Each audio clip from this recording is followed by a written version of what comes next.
வணக்கம் சொந்தங்களே, இப்போ நம்ம கருவேப்பிலை ஊறுகாய் செய்யலாம். கருவேப்பிலையை உருவி கழுவி நல்லா ஈரம் இல்லாமல் துடைச்சி இந்த மாதிரி நல்லா வதக்கி எடுத்து வச்சுக்கலாம். பாதி கருவேப்பிலையை பவுடராக அரைச்சிக்கலாம். மீதி பாதியை இந்த மாதிரி புளி வச்சு பேஸ்ட்டாக அரைச்சிக்கலாம். கொத்தமல்லி, மிளகு, சீரகம், வெந்தயம், கடுகு, காஞ்ச மிளகாய் எல்லாத்தையும் இப்போ நம்ம பொடி பண்ணி எடுத்துக்கலாம். அதுக்கு தேவையான அளவு உப்பு போட்டுக்கலாம். கொஞ்சம் இஞ்சி பூண்டு பேஸ்ட் போட்டுக்கலாம்.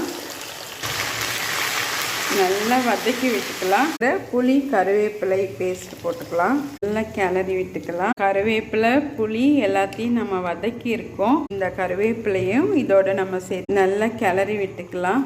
சர்க்கரை சேர்த்துக்கலாம்.